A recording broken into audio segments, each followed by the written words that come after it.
On April 13, 2022, two Ukrainian missiles scream off a launch truck outside Odessa and instantly drop to wave height south toward the most valuable warship in the Black Sea. 120 kilometers away, the cruiser Moskva, the flagship of Russia's Black Sea fleet, doesn't know the missiles exist. Her crew is relaxed, her radar's half asleep, the whole ship trusting a lid of low clouds to keep her invisible. They have about 10 minutes left to believe that. The boosters burn out and tumble away. Underneath, the turbofans scream to life and push the missiles forward. But this isn't the only asset Ukraine has airborne right now. 20 minutes before the launch truck ever rolled into firing position, Ukraine had already put a second asset high over the Black Sea, and it wasn't sent there to sink anything. Back on the dunes outside Odessa, the battery is already prepping to run.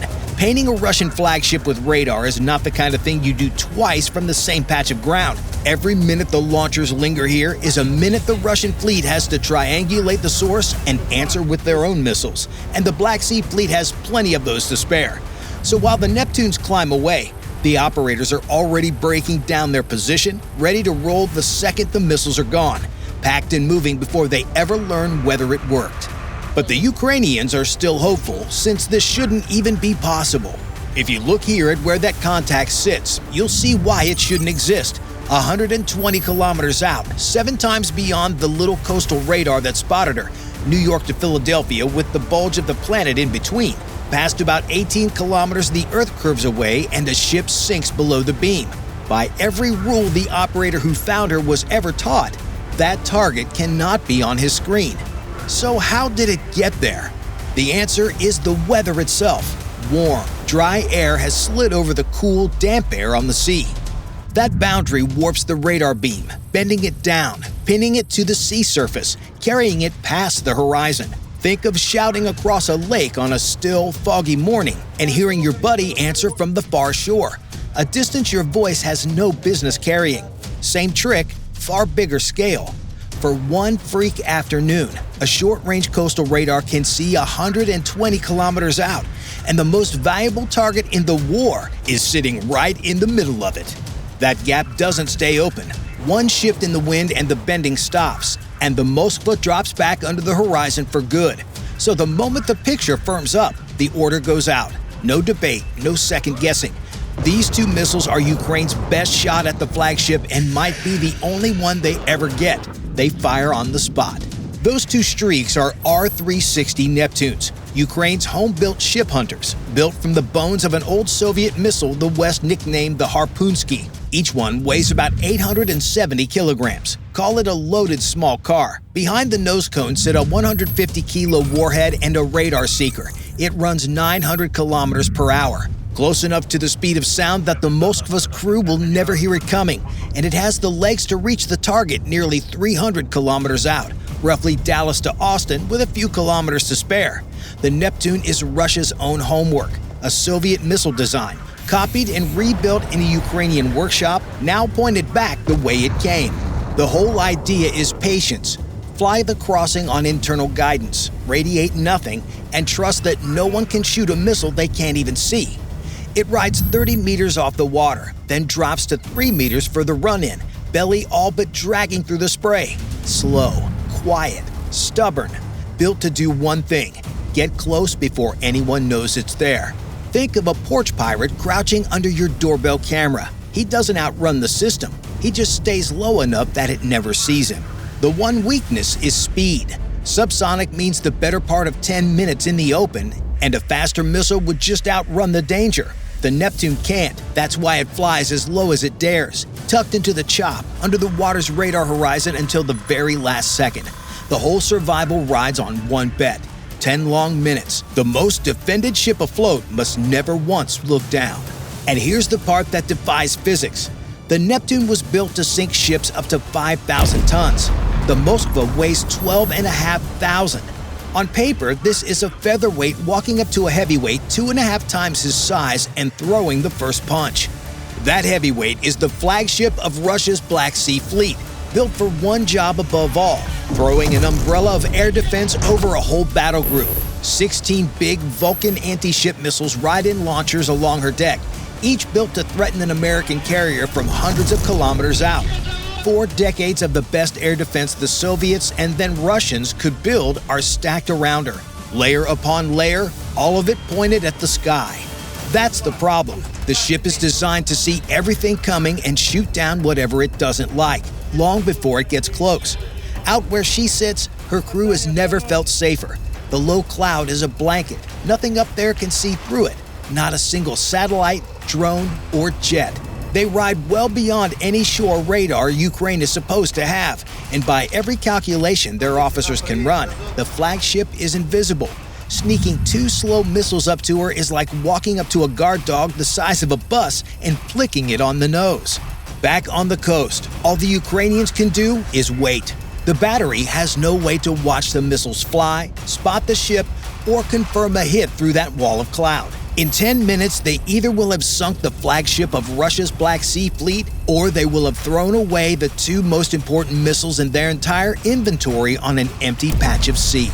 Out on the water, the Neptunes have been flying alone for 2 minutes now, cruising under a gray lid of cloud. Autopilots fighting a northerly that wants to shove them into the swell. The seekers stay cold and dark.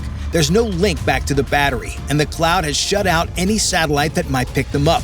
Just a stack of accelerometers and gyros counting heartbeats since launch, integrating speed into distance, distance into position, and trusting the answer. Behind, the battery is gone from the picture. Ahead, the Moskva is still certain she is alone. For 6 more minutes, there's just wind, salt, and 2 missiles holding a heading and counting on numbers. Then the numbers carry them into someone else's range. The missiles cross 90 kilometers, deep inside the reach of the Moskva's outermost wall. This is where the gauntlet starts. 5 separate defenses stand between the Neptunes and the hull.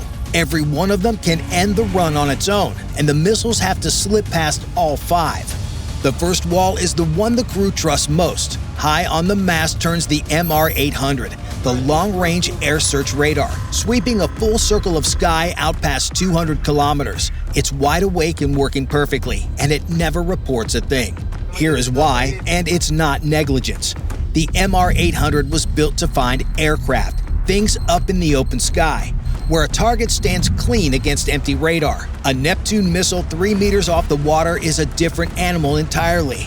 Down there, the beam is fighting the sea itself, every wave throwing back its own clutter. The missile the size of a kayak vanishes into that mess like a black cat at midnight. The radar is staring straight at the Neptunes and reading them as ocean. That's the first small miracle. Not a switch left off, but the radar looking at the wrong kind of target and seeing nothing wrong. The most expensive naval radar in the Black Sea Fleet just mistook 2 guided missiles for choppy water. No one aboard will ever know how close they came to catching them. Past the search radar, the Neptunes run into the wall that should finish them.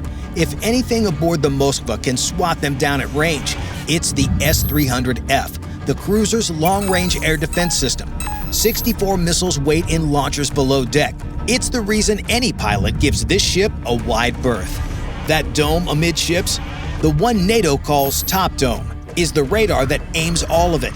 It tracks the target and steers the missiles onto it. And without that dome looking the right way, all 64 rounds below deck stay asleep. The whole system can only shoot where this one radar is pointed. And that dome has a flaw the Ukrainians are about to exploit. It doesn't see all the way around. The dome covers a half circle at a time, about 180 degrees. To guard the other half, the ship herself has to swing, or the radar has to slew across. Whatever it's locked onto right now owns its full attention, and its back is turned to everything behind it. So where's it looking now? Up. At this drone Ukraine launched 90 minutes before the Neptunes ever left the truck. That is a Ukrainian Bayraktar TB2. A Turkish-built surveillance drone that's been turning Russian columns into scrap since day one of the war. This one was never sent to fire anything. Its mission was to arrive early, climb to altitude, and orbit exactly where the Moskva's crew could ignore it. Ukraine's planners understood one thing the Moskva's officers didn't. A warship's fire control radar can only watch half the sky at once. They needed it pointed at something disposable, and it worked perfectly. This crew does exactly what training says. They put their best eye on the threat above and they track it. Not because they made a mistake, because they made the right call against the wrong target. The Moskva is alert, and that's exactly what Ukraine wants. With the fire control radar fixed on the drone above, its blind half circle hangs over the open water to the south, the exact water the Neptunes are crossing. There is still a second problem, and it's built into the physics. The S-300F's interceptors need altitude to work. By the manufacturer's own number, they can't engage much below 25 meters. A missile coming off a vertical launch needs room to tip over and accelerate. The Neptunes are skimming at 3. Even with a perfect track, the cruiser's finest missile couldn't reach anything flying lower than an 8-story building, and the Neptunes were crossing at the height of a basketball hoop. The one system most likely to end this can neither see them nor, if it did, stoop low enough to touch them. 2 ways this wall should have held.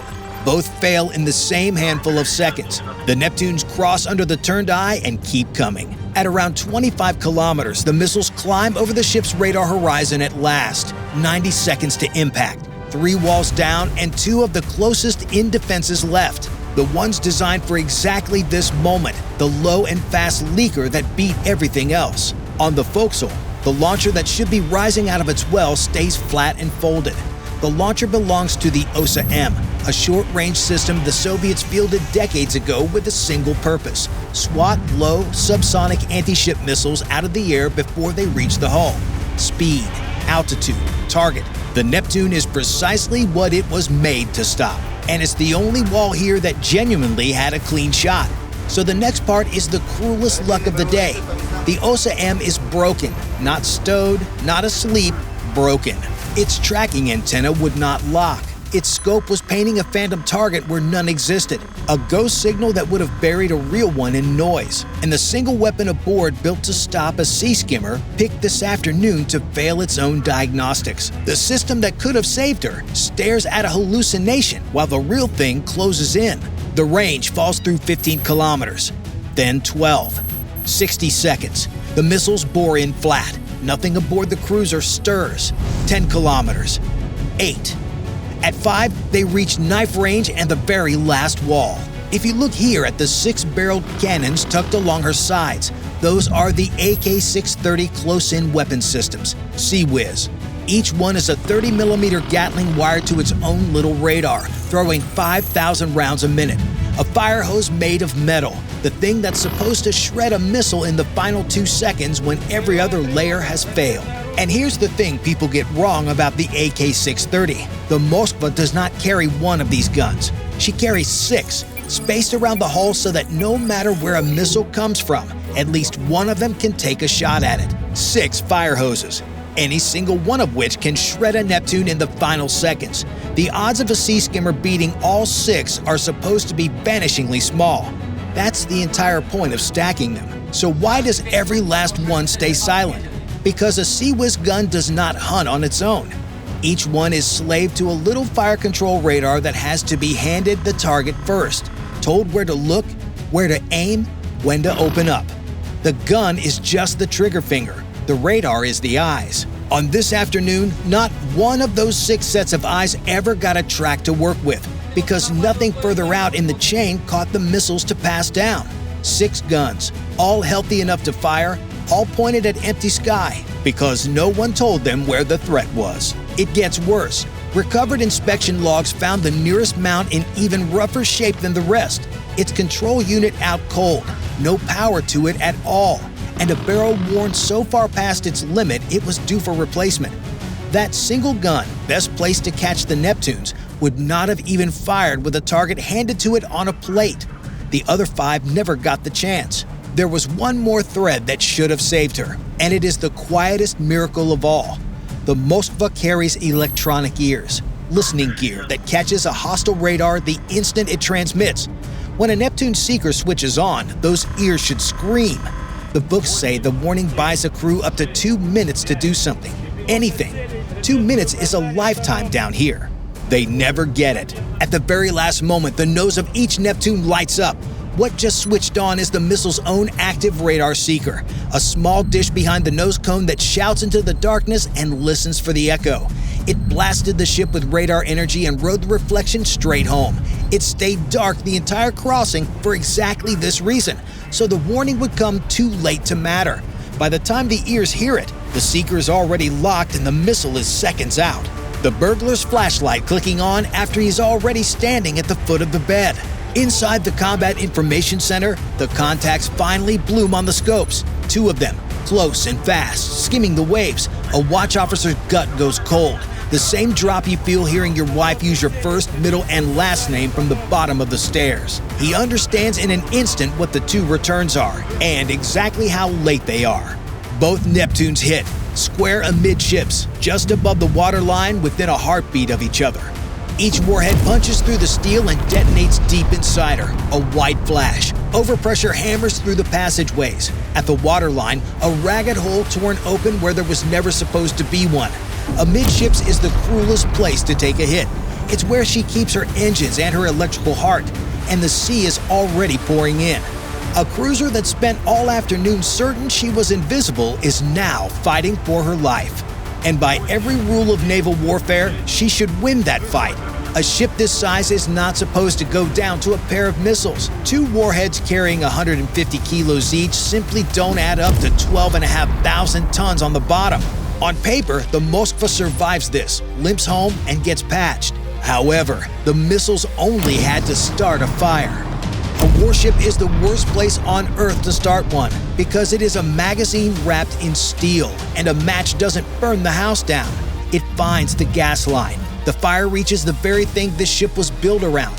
Those 16 Vulcan missiles and the air defense rounds stacked below deck, every one packed with propellant. They begin to cook off. Now the Moskva is no longer fighting 2 missiles. She's fighting her own arsenal and a crew that couldn't get ahead of it. The power fails, the pumps quit, and a ship that can't pump cannot fight a fire or hold back the sea. Her crew fights her hard, dragging hoses toward compartments hot enough to blister the paint underfoot. But the blaze keeps jumping ahead of them, fed by everything a warship carries. Secondary blasts tear through the hull. The list grows steeper by the hour. Eventually, there's no saving her, and the order goes out to abandon ship. A tow line goes across to drag the burning hull back toward port. One last try to bring the flagship home in any condition at all. By now, the weather has turned rough and openly hostile. The sea has other ideas as she sinks beneath the waves. She was the largest warship sent to the bottom in combat since the Falklands, the first Russian flagship lost in battle since the Japanese broke the Tsar's fleet at Tsushima in 1905. Run the math the Kremlin didn't want to. 2 missiles worth maybe $1 million apiece had just put a warship valued at the better part of $1 billion on the seabed.